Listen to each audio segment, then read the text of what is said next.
화제의 뉴스를 골라 과학 기자의 시선으로 분석하는 과학 본색 시간입니다. 오늘은 이혜리 기자와 함께하겠습니다. 어서 오세요. 안녕하세요. 네, 오늘은 어떤 이야기로 시작해 볼까요? 네, 지난주 저희가 보도해드렸던 내용이죠. 네. 이 암 전이의 첫 관문인 림프절에서 과연 암세포가 어떻게 살아가는지 그 원리를 밝혔다라는 이 기사와 관련된 이야기 조금 더 자세히 나눠보도록 하겠습니다. 네, 자, 암 생존율은 꾸준히 높아지고 있지만 여전히 암이 무서운 이유가 전이가 될 수 있다. 이 점 때문이잖아요.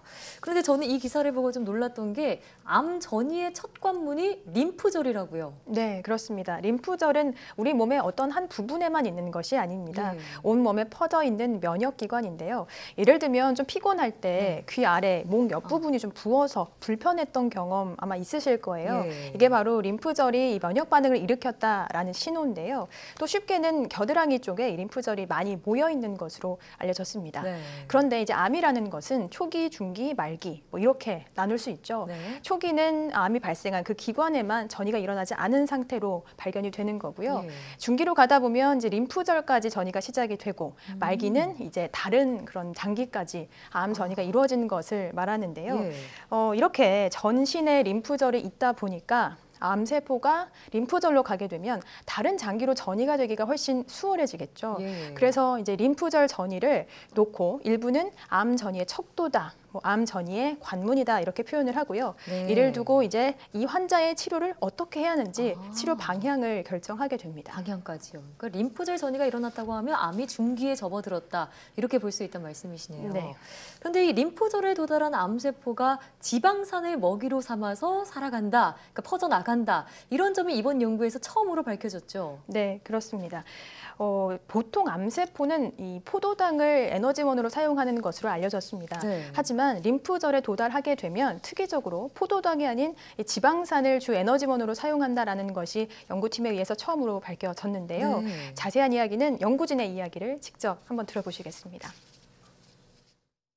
흑색종이나 유방암 생지 모델을 사용해가지고 그것들을 림프절 전이 단계별로 분석을 해본 결과 지방산 산화, 지방산을 에너지로 쓰는 과정이 매우 중요하다는 것을 밝혀냈고 암세포라는 것은 포도당을 사용하는 것으로 주 에너지원으로 사용하는 것으로 알려져 있었는데 저희 결과는 림프절 도달한 다음에 변화시켜가지고 포도당에서 지방산을 사용하는 방향으로 대사를 변화시켜서 적응해서 자란다는 것을 처음으로 밝힌 것이고요.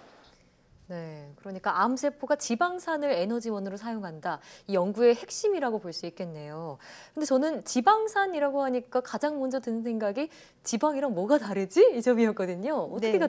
같다고 봐야 하는 건가요? 네, 쉽게는 그러니까 지방이 한 일종이다라고 생각하시면 될 것 같아요. 예. 탄수화물, 단백질, 지방 뭐 이런 말은 참 많이 들어보셨을 텐데 네. 이게 이제 세포에 흡수가 되려면 탄수화물은 포도당으로, 단백질은 아미노산으로, 지방은 지방산으로 이렇게 분해가 돼야 하거든요. 예. 그러니까 지방산이라는 건 지방에서 분해돼 나온 물질이다라고 생각하시면 될 것 같습니다. 네. 자, 그럼 암세포가 지방산을 에너지원으로 사용을 한다면 그러니까 언뜻 생각했을 때 그러면 지방 섭취를 좀 줄이면 전이를 막을 수 있지 않을까 이런 생각이 들거든요. 어떻게 보시나요? 네, 원리만 놓고 본다면 그럴 예. 수 있겠습니다. 하지만 지방 자체를 섭취하지 않는다는 게 굉장히 어려운 일이거든요. 지방산은 또 필수 영양소 가운데 하나로 우리 대사를 위해서는 반드시 또 필요한 물질이기 때문이죠. 섭취를 안 할 수는 없죠. 그렇죠. 예. 이 기사를 놓고 뭐 일부 연구 내용을 가지고 어떤 사람들은 그러면 역시 뭐 기름진 음식을 먹지 말아야겠구나. 비만이 뭐 암의 적이구나라고 이제 뭐 확대 해석을 하는 경우가 있는데 예. 그야말로 이거는 어떻게 보면 이 연구를 단순히 정말 해석하는 것이라고 볼 수 있겠습니다. 그렇군요. 그런데 비만과 암 발병 사이의 그런 상관성에 대한 연구는 참 많잖아요. 보통 비만이 암을 유발할 수 있다 이런 연구가 대부분인 걸로 알고 있는데 그런데 또 최근에는 이 비만한 사람이 항암 치료 효과가 훨씬 더 좋다.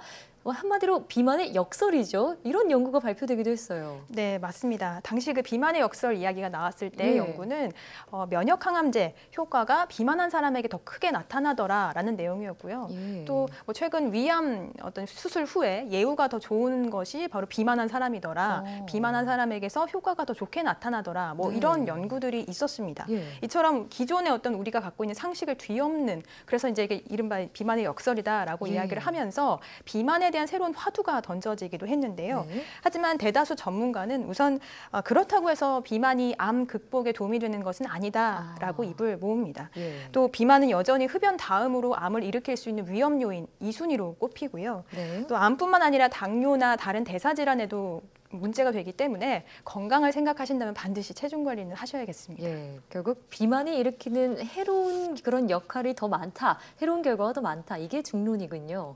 네. 자, 또 이번 연구에서는 암 전이를 막을 수 있는 새로운 항암제 가능성도 함께 나왔잖아요. 후속 연구도 기대해 보겠습니다. 다음 소식으로 넘어가 볼까요? 네, 다음 소식은 과학과 예술의 만남에 관한 이야기입니다. 최근 VR이나 AR, 그러니까 가상현실이나 증강현실 기술을 활용을 해서 예술을 좀 색다르게 표현하는 시도가 많이 이루어지고 있는데요. 예. 제가 최근 열렸던 전시에도 직접 다녀와 봤고요. 네. 현장에서 보고 느낀 이런 작품들에 관한 이야기 조금 자세히 나눠보도록 하겠습니다. 네, 저도 리포트를 보니까 좀 흥미로웠던 부분이 태블릿 PC를 이용해서 작품을 감상하다거나 과학기술을 통해서 조형물 내부를 들여다본다거나 그런 점들이 나오더라고요. 네, 맞습니다. 대체로 이게 IT 기술과 예술의 만남은 작품을 좀 더 적극적으로 관람할 수 있도록 하는데요. 예를 들어서 태블릿 PC를 화면에 갖다 대면서 작품을 네. 보면 이 화면에 그 캔버스에만 담기지 않았던 새로운 모습들이 화면에 나타나기도 하고요. 예. 울림통이라는 작품을 통해서는 작가 자신이 빚은 그 조형물 내부를 실시간으로 공개를 함으로써 그동안 감춰져 있던 조형물 내부를 공개를 하고 그럼으로써 기존에 느낄 수 없었던 새로운 감정을 제공을 하게 되는데요. 네. 작가의 이야기를 직접 한번 들어보시겠습니다. 상상을 이용해서 작업을 하는 그런 작가이기 때문에 상상력을 증폭시킬 수 있는 어떤 기계가 있다면, 장치가 있다면 어떤 모습을 하고 있을까 이제 여기에서부터 시작을 했거든요. 네. 저도 이렇게 조형물을 보면 저 안은 좀 어떻게 생겼을까 궁금했던 적이 있는데 이제 정말 예술을 볼 때도 과학기술을 통해서 그런 여러 가지 호기심을 충족할 수 있게 된 것 같아요. 네, 맞습니다. 그러다 보니까 좀 예술을 보는 그런 관점이라고 해야 할까요? 더 역동적으로 변화하는 것 같은데요. 네, 맞습니다. 단순히 그냥 보는 작품이 아니라 이제는 네. 내가 직접 체험해보고 만들어가는 작품이다라고 할 수 있을 것 같아요. 네. 태블릿 PC 같은 경우에도 다양한 각도로 돌려볼수록 또 예술 작품이 새롭게 다가올 수도 있는 거고요. 그러니까 단순히 수동적으로 뭔가를 보는 시대는 이제는 좀 지났다. 어떻게 보면 그렇게 볼 수도 있겠죠. 네. 그러니까 이게 작품을 감상하는 그 단계까지도 예술 작품이다라고 그 영역을 좀 확대할 수도 있을 것 같고요. 예. 또 이런 작품을 만들기 위해서는 기본적으로 이 예술 작품을 만든 작가와 기술을 개발하는 사람들과의 협업이 무척 중요하거든요. 그렇겠네요. 그래서 수시로 소통을 또 해야 하고요. 예술 작가의 경우에는 기존에 자신이 몰랐던 분야에 대해서 알게 됨으로써 네. 새로운 아이디어를 떠올릴 수도 있고요. 그럼으로써 또 표현의 영역도 넓힐 수 있는 거겠죠. 네. 기술을 만드는 사람의 입장에서는 또 새로운 콘텐츠를 개발하는, 그러니까 예술 작품으로까지 콘텐츠를 만들어낼 수 있다는 점에서 또 잠재력을 넓혀 나갈 수 있는 것이라고 볼 수 네. 있겠습니다. 앞으로는 정말 예술의 세계가 더 다채로워지고 관람객들의 그런 볼거리, 즐길거리를 더욱 충족할 수 있지 않을까 싶습니다. 저도 전시가 아직 안 끝났다면 한번 가봐야겠네요. 끝났는데요. 아, 다음에 끝났나요? 좋은 전시가 있으면 제가 소개해드리도록 네, 하겠습니다. 고맙습니다. 자, 지금까지 오늘 이야기 잘 들었고요. 다음 소식으로 또 찾아와 주세요.